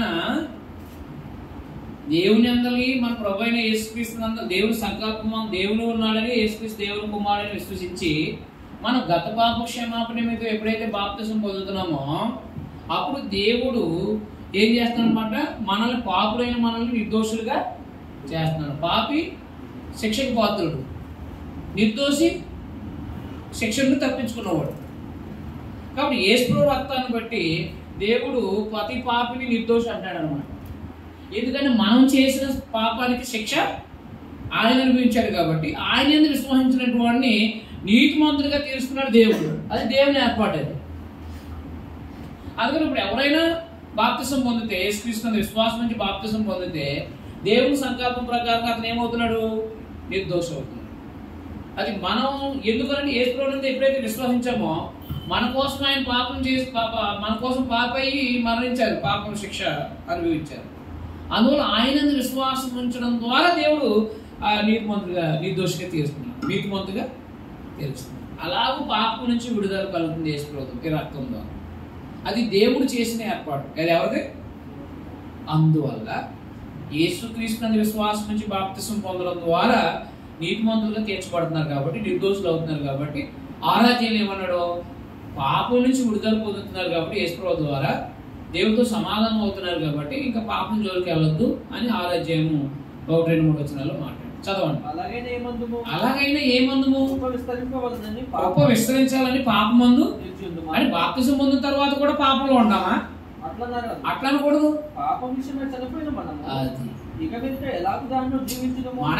మన గత పాప క్షమాపణ కోసం ఎవరు చనిపోయారు? యేసులో చనిపోయారు. ఇప్పుడు మనం పాపం చేయకోకుండా మనం ఏమై ఉండాలి? మనం చనిపోవాలి. పాపం విషయంలో చనిపోవాలి. పాపం విషయంలో చనిపోవడం అంటే ఏంటి? ఉదాహరణకి ఎవరైనా మనం తిడుతున్నాడు, మనం తిరిగి తిట్టుకోకుండా ఉండటమే చచ్చిపోవడం. మనకి ఎవరైనా కీడు చేశారు, మనం తిరిగి వాళ్ళకి ప్రతికీడు చేయకుండా ఉండడమే మనం ఏమైనట్టు పాప విషయంలో చచ్చిపోయినట్టు. అది పాప విషయమే చనిపోవడం. కథ చదవండి, అర్థమవుతుంది. రామభద్రం క్రీస్తు యేసులోనికి బాప్తిసం పొందిన మనం అందరం ఆయన మరణంలోనికి అంటే ప్రభు యేసుక్రీస్తు వారి మరణంలోనికి బాప్తిసం పొందని మీరు ఎరగరా? కాబట్టి తండ్రి మహిమ వలన క్రీస్తు మృతుల్లో నుండి ఎలాగూ లేపబడిను, అలాగే మనము నూతన జీవం పొందిన వారిపై నడుచుకున్నట్లు మనము బాప్తిస్మం వలన మరణంలో పాలు పొందుటకై ఆయనకు కూడా పాతి పెట్టబడితిమి. అది కాబట్టి మన పాప విషయం మన పాపం చేయకూడదు. ఇంకా బాప్తిసం పొందిన తర్వాత ఇంకేం చేయకూడదు? పాపం చేయకూడదు. తెలియక తప్పు చేస్తే క్షమాపణ ఉండదు, కానీ మళ్ళీ ఇదివరకు చేసిన పనులే కంటిన్యూ చేస్తే నీకు పాపానికి క్షమాపణ ఎలాగా పాపానికి క్షమాపణ కలిగించబడింది కదా ఇదివరకు చేసిన పనులు. ఎపిసోడ్లో చెప్పాడు కదా 2వ అధ్యాయంలో, ఇదివరకు మనము వాయుమండలోసారి అధిపతి అయిన వాడిని అనుసరిస్తూ శరీరం యొక్క మనసు యొక్క కోరికలను నెరవేరుస్తూ దైవోగ్రతకు పాత్రమైన అంటే ఇంతకు ముందు చేసిన బాప్తిసానికి ముందు చేసిన పనులన్నిటి వల్ల మనం దేవుని ఉగ్రతకి గురయ్యామన్నాడు. మరి దేవుని ఉగ్రత గురైన మనము దేవుని కృప చేత ప్రభువు యేసునందు విశ్వాసం నుంచి బాప్తిసం పొందడం ద్వారా దేవుడు మనల్ని నీతిమంతులు అన్నాడు. ఉగ్రత నుంచి మనము తప్పించబడ్డాము. నిర్దోషులమైన తర్వాత మళ్ళా మళ్ళా బాప్తిసానికి ముందు చేసిన పాపాలు చేస్తూ ఉంటే పాపంలో నిలిచున్నట్టే కదా. మరి ఆగాజ్యం ఏమన్నాడు? పాపం ముందు నిలిచి ఉందమ్మా, పాపం నుంచి విడుదల పొందిన తర్వాత మళ్ళా పాపం విషయమే నిలిచి ఉండకూడదు. అదే ఆరాధ్యము 18వ వచనం చూడండి ఒకసారి. పాపం నుంచి విమోచించబడి నీతికి దాసులైతే. అది అర్థమైందా? బాప్తిసం పొందిన వాళ్ళు, యేసుక్రీస్తు యొక్క రక్తం ద్వారా కడగబడిన వాళ్ళు పాపం నుండి విమోచించబడి ఏమయ్యారు? నీతికి దాసులు అయ్యారంటే దేవుని యొక్క నీతికి దాసులు అయ్యారు. దేవుని యొక్క నీతికి దాసులు అయ్యారు అంటే దేవుని యొక్క న్యాయ విధులకు దాసులు అయ్యారు. అవునా కాదా? ఇప్పుడు దేవుని న్యాయ విధులు అనుసరించాలా, పాప పనులు అనుసరించాలా? దేవుని న్యాయ విధులు అనుసరించాలా. ఎందుకు దేవునికి స్తోత్రం? మీ శరీర బలహీనతను బట్టి మనుషురీతిగా మాట్లాడుతున్నాను. ఏమనగా చూడండి, ఒకప్పుడు శరీరాన్ని ఏం చేసాం? బాప్తిసం పొందక ముందు ఈ శరీరాన్ని ఏం చేసాం? అక్రమం చేయటానికే, అపవిత్రతకును మీ అవయవములను ఏం చేసాం? ఈ శరీరాన్ని ఏం చేసాం? ఒకనాడు వ్యభిచారం చేయడానికి కావచ్చు, తాగడానికి కావచ్చు, లేదా దొంగతనం చేయడానికి కావచ్చు, ఈ మోసం చేయడానికి కావచ్చు, దేనికైనా ఈ శరీరాన్ని వాడాం. దాన్ని అక్రమం చేయడానికి అన్నాడు అనమాట. ఒకప్పుడు బాప్తిసం పొందకముందు ఈ శరీరాన్ని మనము అక్రమానికి వాడుకున్నాం. ఇప్పుడు బాప్తిసం పొందిన తర్వాత ఇదే శరీరాన్ని ఎలా వాడుకోవాలో చెప్పాడు అక్కడ. చూడండి, చదవండి, కంటిన్యూ చేయండి. మీ అవయవములను దాసులుగా ఎలా అప్పగించారో, పాపానికి ఎలా దాసులుగా అప్పగించారో అలాగే పవిత్రత అంటే ప్రత్యేకత కలుగుటకై ఇప్పుడు ఇదే శరీరంలో ఉన్న అవయవాలన్నీ కూడా నీతికి దాసులుగా అప్పగించాలి. అంటే దేవుని వాక్యానికి అప్పగించండి. దేవుడు ఏం చెప్పాడో చేయడానికి అప్పగించండి. ఇదివరకు మీ ఇష్టం వచ్చిన పనులు చేయడానికి అప్పగించారు ఈ శరీరాన్ని. ఇప్పుడు బాప్తిసం పొందిన తర్వాత మీరు దేవుని యొక్క వాక్యాన్ని కనుక దేవుని నీతి కార్యక్రమాలకు అప్పగించండి. ఎందుకంటే మనం ఉచితంగా నీతిమంతులుగా తీర్చాడు దేవుడు. అంతైందా? ఉచితంగా దేవుడు నీతిమంతులుగా తీర్చాడు అనమాట. అంటే ఆరాధ్యాలు ఏం చెప్పాడు అనమాట? పాపం నుంచి విడుదల పొందిన మనము పాపంలో నిలిచి ఉండకూడదు. అంటే 6-7 అధ్యాయాల్లో పాపంలోనూ ధర్మశాస్త్రంలో నిలిచి ఉండకూడదని చెప్పాడు అనమాట.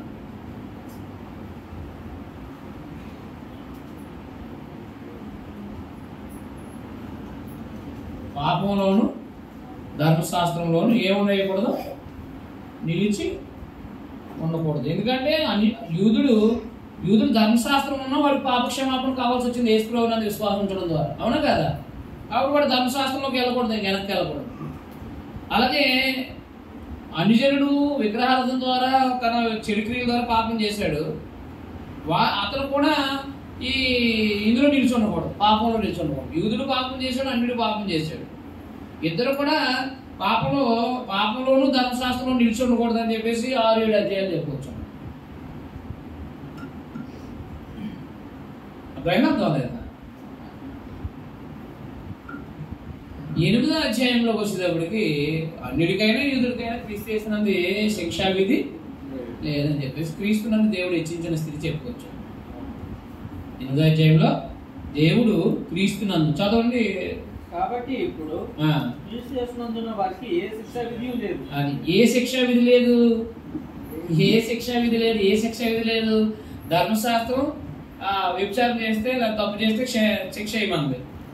ఇప్పుడు అనుజనుడు యూదుడు బాప్తిజం పొందాడు, యూదుడు యేసుప్రభువుని విశ్వాసించి బాప్తిజం పొందాడు. ఇప్పుడు ధర్మశాస్త్రం విధించే శిక్ష క్రీస్తునందు ఉన్నవాడికి లేదు. అనుజనుడు విగ్రహారాధన చెడుతనం చేయడం వల్ల పాపం అయ్యాడు, వాడు బాప్తిజం పొందాడు. అనుజనుడు బాప్తిజం పొందడం వల్ల ఇప్పుడు ఏ శిక్ష? అందుకని క్రీస్తు యేసు నందున్న వారికి ఏ శిక్షా విధి లేదు. మాట్లాడింది అదన్న క్రీస్తు నందున్న వాడికి. ఎప్పుడు బాప్తిసానికి ముందు ఉగ్రత, అదే బాప్తిసానికి ముందు చేసిన పనులన్నిటి వల్ల వచ్చే శిక్ష చూసారా, ఆ శిక్ష లేదు. ఏమనుకున్నారంటే యేసుప్రభువులో ఎన్ని తప్పులు చేసినా ఏ శిక్ష ఉండదు అనుకుని మనోళ్ళు కొంతమంది అభిప్రాయపడుతున్నారు. బాప్తిసం పొందిన తర్వాత కూడా ఈ పదం చెప్పుకొని క్రీస్తు యేసు నందున్న వారికి ఏ శిక్ష అంటే ఇక్కడేం చెప్పాడు రాబోతులో, పాపంలో నుంచి బయటకు వచ్చి నీవు పాపంలో నిలిచుంటావా అట్లా అనకూడదు. ఇదే శరీరాన్ని ఒకనాడు అపవిత్రత కప్ప చెప్పావు, ఇప్పుడు బాప్తిజం పొందిన తర్వాత ఇదే శరీరాన్ని పవిత్రత కప్ప చెప్పావు. ఒకనాడు అక్రానికి కప్ప చెప్పావు, అప్పుడు క్రమం నీతి వాక్యానికి దేవుని వాక్యానికి కప్ప చెప్పావు, వాక్యానుసారం బ్రతకడానికి కప్ప చెప్పాలి. అర్థమైనా అర్థమలేదా? కాబట్టి ఈ క్రీస్తు యేసునందుకు ఏ శిక్ష విధి లేదంటే నువ్వు గతంలో ధర్మశాస్త్ర సంబంధివా, నువ్వు ధర్మశాస్త్రంలో ఉండి పాపం చేసావా, ధర్మశాస్త్రంలో నీకు శిక్ష లేదు. ఇంకా రాళ్ళతో కూడా చంపాల్సిన అవసరం లేదు. యేసుప్రభువులోకి వచ్చి యేసుక్రీస్తునందు విశ్వసించి బాప్తిసం పొందావు కాబట్టి నీకు ఏ శిక్ష లేదు, పాపం వల్ల వచ్చే శిక్ష లేదు. అన్యుడివా, పాపం చేసావా, పాపం చేసినా సరే నీకు పాపం వల్ల వచ్చిన శిక్ష లేదు యేసుక్రీస్తులోకి వచ్చిన తర్వాత. క్రైస్తులు అయిన తర్వాత మనము ఇంకా పాపంలో నిలిచి ఉండకూడదు అన్నాడు. క్రైస్తులు అయిన తర్వాత ఏం చేయొద్దు అన్నాడు, పాపంలో నిలిచి ఉండకూడదు అన్నాడు. పాపంలో నిలిచి ఉండకూడదు. అందుకని దేవుడు క్రీస్తులను ఎంత హెచ్చించాడంటే ఎంత ఘోర పాపులమైన మనల్ని ఏం చేశాడన్నమాట, దేవుడు క్రీస్తునందు మనల్ని ఏం చేశాడు, ఆయన హెచ్చించాడు. అంటే హెచ్చించాడంటే శిక్ష లేకుండా చేశాడు, కుమారుడుగా చేసుకున్నాడు. రోమపత్రిక 8:28 అవును కదా, కుమారుడుగా స్వీకరించుకున్నాడు ఆయన. అదైనా శిక్ష తీసేశాడు, పాపంలో వచ్చిన శిక్షను క్షమించేశాడు, శిక్షను రాకుండా చేసేశాడు. దేవుని కుమారుడిగా హెచ్చించాడు. అంటే వారసులు, దేవుని యొక్క ఆస్తికి వారసులయ్యే స్థితికి మనల్ని హెచ్చించాడు.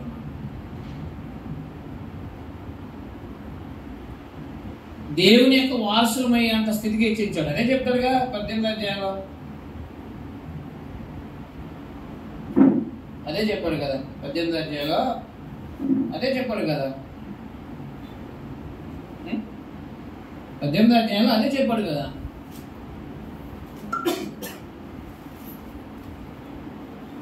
అదే వచ్చిన 8:28 క్షమించి 8:14-16 వచనాల్లో 8:16 చదవండి. మనం దేవుని పిల్లలమని, అది చూసారా, క్రీస్తునందు దేవుడు ఎంత హెచ్చించాడు మనల్ని, మన దేవుని పిల్లలము. ఆత్మ కానీ మన ఆత్మతో కూడా సాధ్యం. అంతే కదా. ఇప్పుడు నేనేమో ఎవరైనా ఏంటి మేము రాత్రి 1:30-2 అవుతుంది వస్తుంది, అంత అర్ధరాత్రిని మనం ఏరియాకి వెళ్ళిన ప్రాంతాల పరిగెత్తుకొచ్చామంటే ఎవరు మేము అని దేవుని పిల్లలమని మా ధైర్యం అంతే. అంతేనా? ఏమైనా గన్నులు ఉన్నాయా నా దగ్గర? ఏమి లేవు. ఏంటి ధైర్యం? దేవుని పిల్లలు. ఎవరి ద్వారా వచ్చింది ఆ భాగ్యం? యేసుప్రభువుని అంగీకరించి యేసుప్రభువుని విశ్వాసం ఉంచడం ద్వారా మనకి ఈ భాగ్యం, గతంలో పాప క్షమాపణ కానీ దేవుని పిల్లలయ్యే భాగ్యం కానీ వచ్చింది.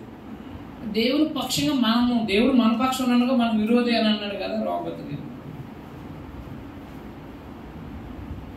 ఆ భాగ్యం కూడా యేసుప్రభుని బట్టే వచ్చింది. ఈ భాగ్యం కూడా ఎలా వచ్చింది? యేసుప్రభుని బట్టే వచ్చింది. ఆలోచించేయండి దేవుని పిల్లలు. అర్థం లేదు. అందుకని దేవుడు క్రీస్తునందు అందరినీ, అన్యుల్ని యూదుల్ని కూడా హెచ్చించాడు. అయితే కొంతమంది రక్షణ పొందలేదంటండి. ఎవరు? యూదులు. అది బాధపడుతున్నారు 9వ అధ్యాయంలో. ఆయన 9వ అధ్యాయంలో బాధపడుతున్నారు. చూడండి, ఆయన నాకు బహుదుఃఖము, నా హృదయంలో మానని వేదన కలవు. క్రీస్తునందు నిజమే చెప్తున్నాను, అబద్ధమాటలేదు. పరిశుద్ధాత్మయందు నా మనస్సాక్షి నాతో కూడా సాక్ష్యం ఇస్తాను. సాధ్యమైన దేహ సంబంధమైన నా సహోదరుల కొరకు నేనే నరకానికి వెళ్ళిపోయి నా సహోదరులందరూ మారితే నేను ఒక్కరి నరకానికి వెళ్ళిపోవడానికి సిద్ధంగా ఉన్నాను అన్నాడు. అంటే ఎంత ఆతృతంగా ఆలోచించండి. కారణం 10వ అధ్యాయం చూడండి ఒకసారి. సహోదరులారా, ఇశ్రాయేలు రక్షణ పొందాలని నా హృదయాభిలాష, వారి విషయమై నేను చేయ దేవునికి ప్రార్థన. చూడండి, ఇశ్రాయేలు అందరూ రక్షణ పొందాలని నా హృదయాభిలాష. అంటే 9-10 అధ్యాయాల్లో ఏం చెప్పాడు అనమాట? ఆ ఇశ్రాయేలు తన స్వజనులు రక్షణ పొందాలని తన అభిలాషను తెలియపరచాడు. ఇశ్రాయేల్కి దేవునికి ఉండే సంబంధాన్ని వివరించాడు. అంటే వాళ్ళు కొంతమంది రక్షించబడలేదు కదా. రక్షించబడలేని ఆయనకి, పౌలు గారికి ఆ తీవ్రత ఉంది. నా సహోదరులు రక్షించబడిన నా హృదయాభిలాష. నేను వారి కోసం అవసరమైతే నరకానికి వెళ్ళిపోతాను. నేను వాళ్ళందరూ రక్షించబడితే ఎంత తీవ్రంగా ఉందో ఆలోచన చేయండి. ఎందుకో తెలుసా? అబ్రహాంని దేవుడు ఏర్పాటు చేసుకున్నాడు, యాకోబుని దేవుడు ఏర్పాటు చేసుకున్నాడు, మోషేని దేవుడు ఏర్పాటు చేసుకున్నాడు. అంటే నిబంధన, ఇప్పుడు ఇశ్రాయేలు అందరూ కూడా నిబంధన సంబంధమైన వాళ్ళే. మరి వారు దేవుడు వారిని ఏర్పాటు చేసుకున్నాడు. ఏర్పాటు చేసుకున్న వాళ్ళే వాళ్ళు రక్షించబడకపోతే ఏంటి పరిస్థితి? అయితే వాళ్ళు రక్షించబడలేకపోవడానికి వాళ్ళే కారణం. వాళ్ళు రక్షించబడలేకపోవడానికి వాళ్ళే కారణం. కానీ పౌలు గారు ఆవేదన వ్యక్తం చేస్తారు 8-9-10 అధ్యాయాలు. అదైనా దోలేదు. అయితే అన్యులు ఏమన్నాడు? సరే, వాళ్ళు కొంతమంది రక్షించబడలేదని మీరు అతిశయిస్తున్నారా?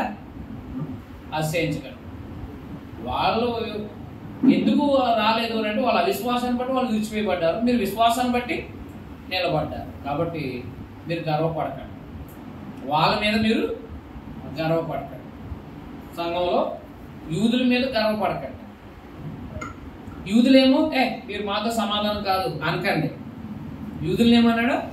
మీరు అన్యులతో మీరు మాతో సమానం అనకండి. అంటే మాతో సమాధానం మీరు సమానం కాదు అని అనకండి అన్నాడు. క్షమించు. యూదులను ఏమన్నాడంటే పౌలు గారు, మీరు అన్యులతో మీరు ఇలా అనకండి.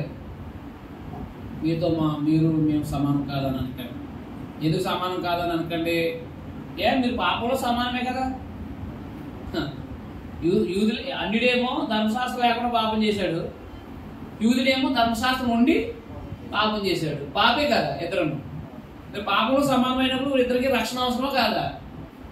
యేసుప్రభు అవసరమా కాదా? ఇద్దరికి యేసుప్రభు అవసరం. అంటే ఇద్దరు యేసుప్రభు నన్ను విశ్వాసించి బాప్తిసం పొందాలి. మరి ఇద్దరికి యేసుప్రభు అవసరమైనప్పుడు నేను సమానం కాదు అంటావేంటి? అది అన్యుడికి ఏం చెప్పాడు? నువ్వు కొంతమంది యూదులు రక్షించబడలేదని నువ్వు గర్వపడకు. వాళ్ళు అవిశ్వాసాన్ని బట్టి విడిచిపడ్డారు, నీ విశ్వాసాన్ని బట్టి నిలబడ్డావు. ఏది? సంఘంలో. కాబట్టి నువ్వు గర్వించక భయపడమన్నాడు అన్నింటిని. అన కదా 12వ అధ్యాయంకి వచ్చినప్పుడు. కాబట్టి సహోదరులు మీరందరూ మీ శరీరం యూదుడైనా అన్యుడైనా సహోదరులారా. కాబట్టి సహోదరులారా ఏమన్నాడు ఆయన? పరిశుద్ధమును అనుకూలమైన సజీవ యాగంగా మీ శరీరములను ఆయనకు సమర్పించుకున్నాడని. అంటే 12 నుంచి 16 లేదా 16 వేసుకోండి. క్రీస్తునందు ఎలా ప్రవర్తించాలో చెప్పవచ్చు.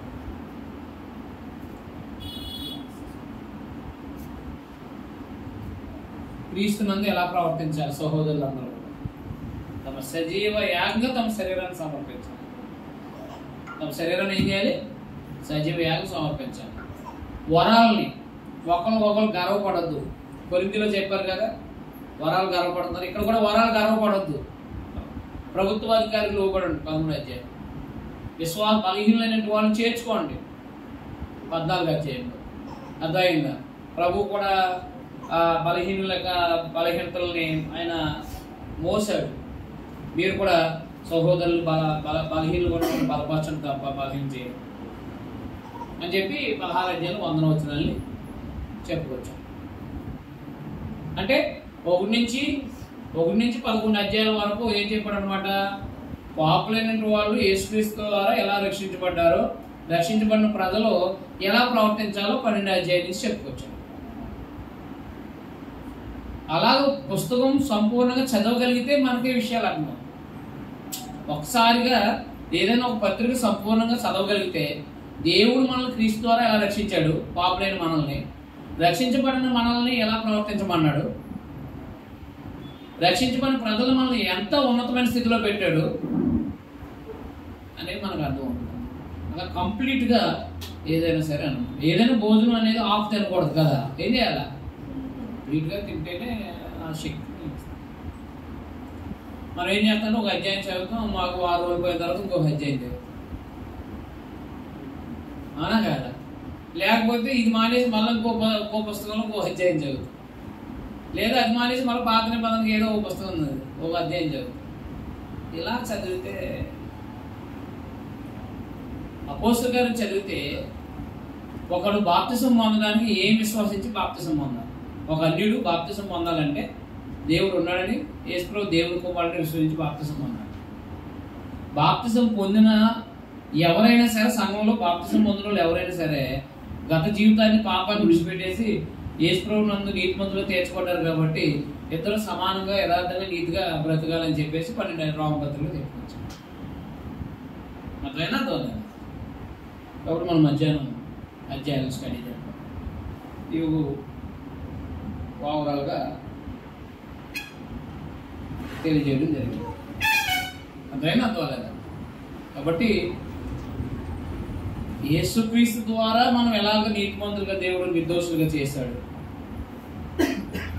దేవుడు.